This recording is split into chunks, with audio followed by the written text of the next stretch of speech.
রাজধানী ঢাকাসহ ২৭টি অঞ্চলে বজ্রঝড়ের সতর্কতা দিয়েছে আবহাওয়া অফিস।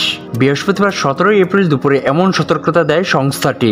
আবহাওয়া অফিস জানান, নবাবগঞ্জ, রাজশাহী, নওগাঁ, জয়পুরহাট, রংপুর, দিনাজপুর, গাইবান্ধা, বগুড়া, পাবনা, সিরাজগঞ্জ, টাঙ্গাইল, ময়মনসিংহ, নেত্রকোনা, কিশোরগঞ্জ, ব্রাহ্মণবাড়িয়া, ঢাকা, নরসিংদী, গাজীপুর, নারায়ণগঞ্জ, কুমিল্লা, ভোলা, বরগুনা, নোয়াখালী, সুনামগঞ্জ, সিলেট, মৌলভীবাজার এবং হবিগঞ্জ জেলার উপর দিয়ে অস্থায়ীভাবে প্রতি ঘন্টায় ৪৫ থেকে ৬০ কিলোমিটার বেগে ঝড়ো হাওয়া ও বজ্রপাত সহ বৃষ্টি হতে পারে।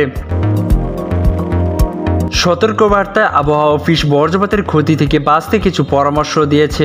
এক্ষেত্রে বজ্রপাতে ঘরে থাকা, জানালা ও দরজা বন্ধ রাখা, যাত্রা এড়িয়ে চলা, নিরাপদ আশ্রয় নেওয়া, গাছের নিচে আশ্রয় না নেওয়া, কংক্রিটের মেঝেতে না শোয়া ও হেলান না দেওয়া, বৈদ্যুতিক ও ইলেকট্রনিক ডিভাইসগুলো প্লাগ খুলে রাখা, জলাশয় থেকে তাৎক্ষণিকভাবে উঠে আসা এবং বিদ্যুৎ পরিবাহক বস্তু থেকে দূরে থাকতেও বলা হয়েছে।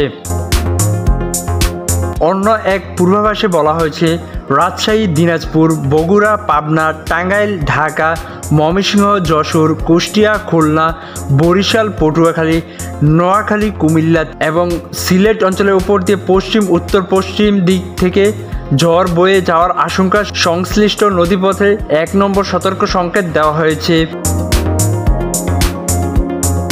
স্বাধীনতা টিভি বাংলা, ন্যাশনাল ডেস্ক।